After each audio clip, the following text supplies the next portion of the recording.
Nintendo Cartridge Society presents NCS Classic Edition Donkey Kong Country 2 Diddy's Kong Quest Part 3.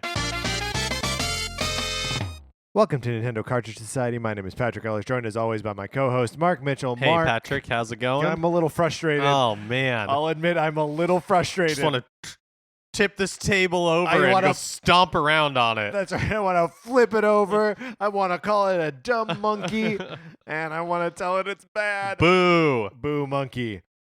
So we've been playing Donkey Kong Country 2, Diddy's Kong Quest. We just now spent the last 90 minutes, 100 minutes, 110 minutes playing the third world creme quay Ugh. of Donkey Kong Country 2.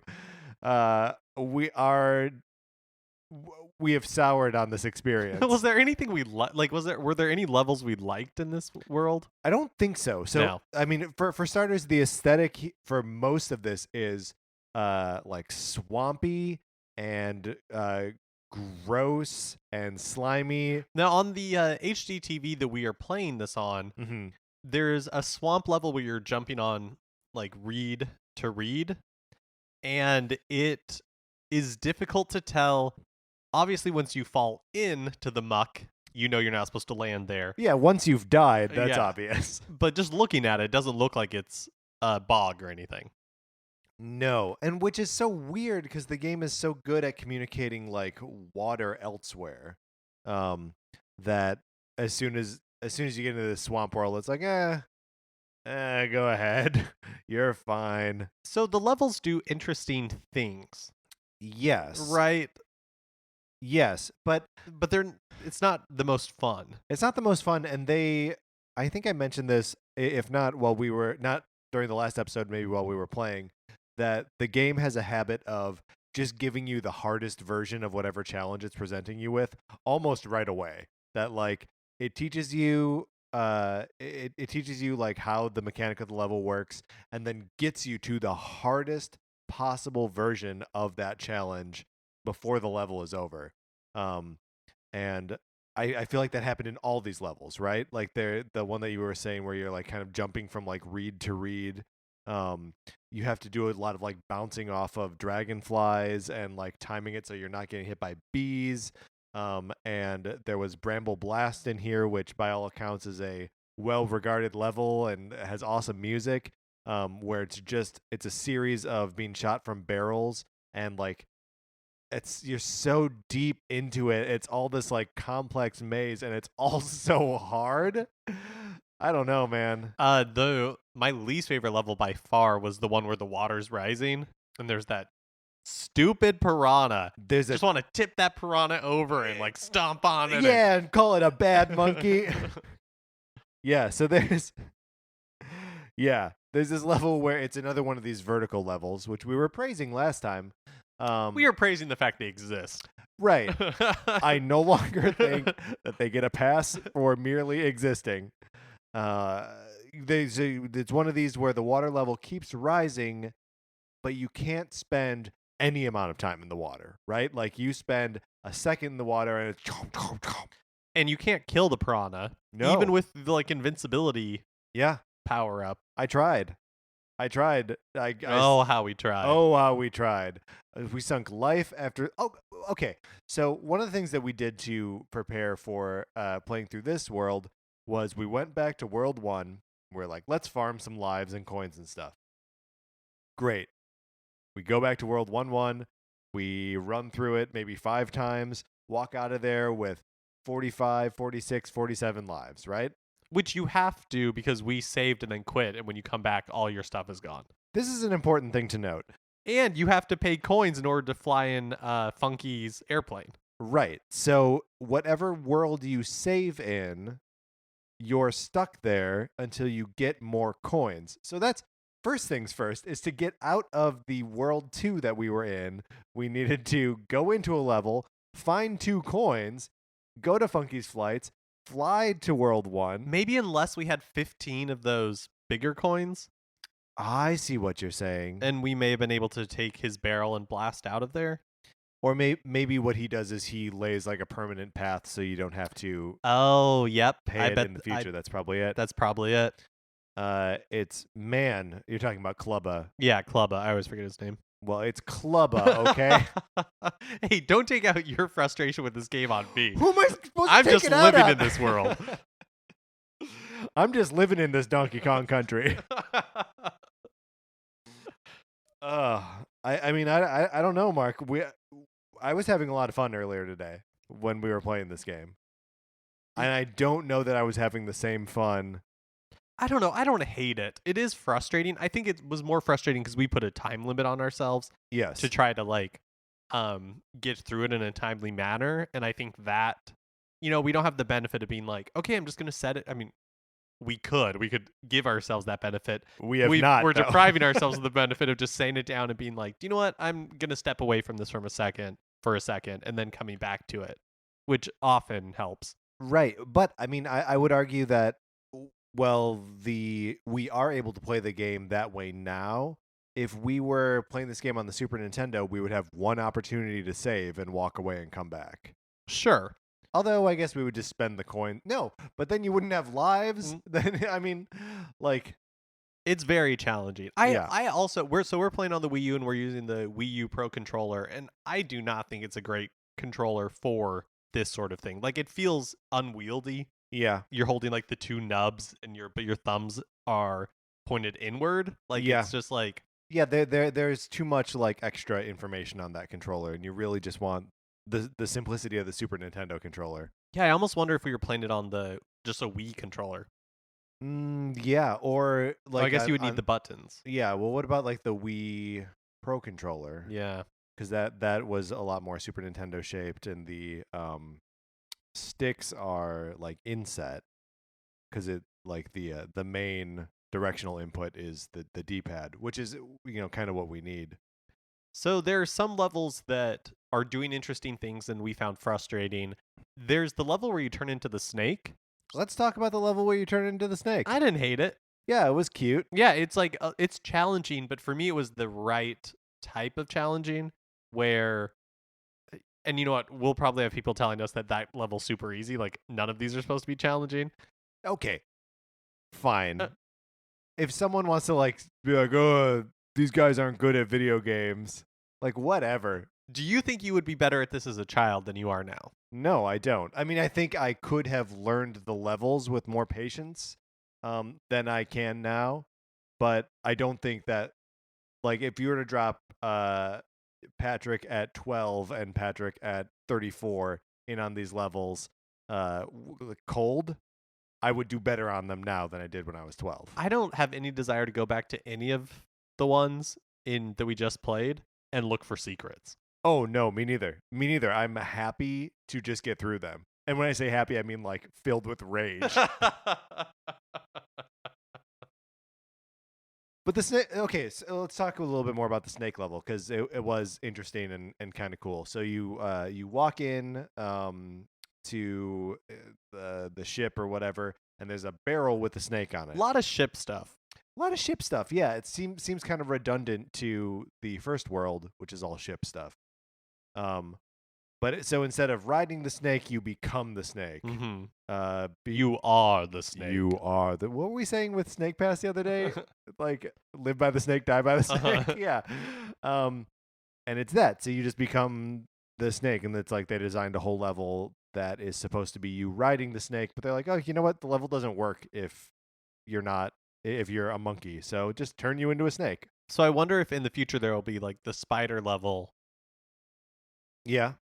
Or like I'm already not looking forward to that where you have to make your own platforms. Oh yeah, no, it'll be an enormous level. There'll be no guidance. There'll be the occasional banana that leads you down a pit of spikes. Yeah. This one was fun though, right? Like it had the snake level? Yeah. Yeah. It set up a lot of puzzles. They're not puzzles, but the like platforming section that really used that super springy high jump that he does. So that was kind of cool. Yeah, what else was in there? Just pain. Just pain. Nothing but pain as far as the eye can see. The boss was a breath of relief. Yeah, the boss was pretty easy. So the boss is what's his name? It's like Clubber, Cl- something like that. well, it's like Clubba because he looks Cudgel, Cudgel. because it's Cudgel's contest. Cudgel's contest is where well, and again, this is us making assumptions just like last time. Cudgel's contest could be a contest hosted by Cudgel, and we're fighting not Cudgel but someone else. Yeah. Cudgel's chosen champion. Yeah, that was actually a pretty easy one where all you have to do is like avoid him jumping on the ground because of course that makes the earth shake and the monkeys don't like it when the earth shakes, and just throw barrels at him until he's dead. Throw barrels at him until he is dead. They're TNT barrels. That's true. So, I mean, you really think one would do it. Right, we're talking about TNT. That's explosives. I mean, but he is a pretty muscular. So he's the exact same in appearance to Clubba, just a different color. So like, I don't know. I feel the boss was easier than the rest of this world was, but he didn't make me feel better about the world. You know what I mean? I was like, I still don't like this world. Yeah, I didn't either. There was also a dark swimming level in this. Oh, yeah. So it was this world where the fish, what Yeah. are those called? An anglerfish. Yeah, anglerfish. Yeah, where he's got like a little bioluminescent light on the end of a like little tether in front of him. Normally it's to attract prey, but in this case it was to light your way. Right, it's to help a monkey find his monkey friend. Are they monkeys or chimpanzees? I mean, and Donkey Kong is something else entirely. A gorilla. Right. And Diddy and Dixie. I think are chimps. Chimp seems right to me. Yeah. I don't know a lot about. I feel like monkey is a good catch-all. We just call them all monkeys. All right. Well, you don't want to be that reductive. So, how do we bounce back from this, Mark? Do you think that when we approach this next time, that we'll come at it with fresh eyes? We won't have been playing Donkey Kong Country all day, and we won't have like a strict time limit on us, and we'll be able to get through more than a single world at a pop. And we'll just be like, fine, that's fine. That's an ancient memory. Yeah, I think so. I mean, I'm expecting each world now to just be frustrating or to be a grind. I'm hoping they won't all be frustrating. Yeah. But I'm expecting them to be difficult. So it's so interesting to think about like the process of playing games for this, right? For these little play along things is different than any other type of game playing I've done before, where we're playing it for a purpose and we're expressing our feelings about it immediately afterward. And our feelings about Other M, we were frustrated with the storytelling, or we would find some of the gameplay sections like bad or not super exciting, but I don't think we ever got really frustrated in that. Like frustrated in like we're getting roadblocks or anything. And ditto Zelda, right? Like Zelda had its challenging moments, but like we figured out how to power through it, or get potions or anything like that to come in prepared. And I feel like this is the first time where we're just like grinding, right? Like just trying and trying and trying and trying. You know what? It makes me appreciate what it must be like to be a game reviewer for like a major publication, because there is a hard deadline for when you have to finish this game. So, or any a game that you're reviewing. So anytime you come up against a level or a mechanic or anything that slows you down, that would be frustrating. And so I wonder if like sometimes when after a game has come out and people are like, oh, it's not as bad as the reviewer said, because they have the benefit of time, versus like the people who are playing it after release have the benefit of time, versus you have to get this done on a deadline. Right. I mean, if I encounter a new mechanic in Breath of the Wild or a new area that's challenging to me, I can be like, oh, this is neat. I'm going to bask in this. Whereas if I had to, have 4,000 words on it by, Monday, I would get stressed out by it. And even if I would normally enjoy that experience, I'd probably hate it. Yeah, that makes sense. People shouldn't review games. It sounds like. No, it just makes me have sympathy for those people. Oh yeah, for Yeah. sure. Yeah, and also just you're playing all those games in the dark and don't really have any concept of how other people are approaching stuff. Boy. Also, with games being what they are now, like there could conceivably be no logical point where you're like, I've experienced the whole game. Like you could put as much as humanly possible into a game. One thing we can say about Donkey Kong Country 2 is that at some point you could clear it all. Oh, the blessing of being linear. Yes. Blessing of being linear and having a set 102%. Maybe. By the way, we're not doing that. Oh, never. Oh, it just hurts my heart thinking about it. Yeah, mine too. Our poor little hearts. They had such a workout. They had such a workout. Anything else that we need to comment on in this chunk of this game? I hate that we've been so negative about it, but I don't know how else to do it. Yeah, I mean, I guess the only thing I'll say is I'm not dreading playing more. Right. I am glad we're not playing more today, though. Yes. Like, I'm ready to be like, okay, Donkey Kong, I'll see you on the flip side. And I'm glad we don't have to come back to that world. Yes. 'Cause I hated that world. Yeah. I mean, it's so weird that they would, like, reiterate the same basic aesthetic, but, like, just put a little bit of swampiness over it. And we were saying that maybe it has something to do with the fact that instead of King K. Rool, he's Captain K. Rool. So, like, maybe the entire game kind of has this nautical milieu? Whatever. Milieu? Milieu. There That we sounds go. right. Let's get it out of here. This game has short-circuited us. So we're going to skip ahead and tell you how far we get next time. It'll probably be, like, to the checkpoint in the next level. And then you play to that point and listen along in 2 weeks.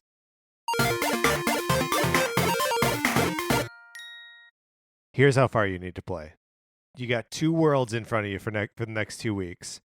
Crazy Kremlin. Crazy Kremland, Kremland, right? it's like an amusement park. And Gloomy Gulch. So you need to beat Creepy Crow. Right. Beat the Creepy Crow Mm-hmm. and some corporeal vultures. And we'll see you in 2 weeks. We're going to get through this game, Mark. On the next episode of NCS Classic. What is that? Why is that a thing? How does that thematically tie into any... I mean, maybe it's a haunted pirate shirt?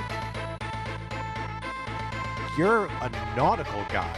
You belong on the ships. Or like porcupines. Yeah. What are you doing in here? What are porcupines doing in a beehive? Oh, I'm dead? Well, now I know that when I hit this point, it's not like... I don't think you could make it through this level... On your first try. I think there's a lot in common between the Donkey Kong Country trilogy and the Godfather trilogy. I love Sticker Brush Symphony. I would rather die than play a level that it's playing in. Do you know what I mean? Yeah, those levels suck. Yeah, no good. No good.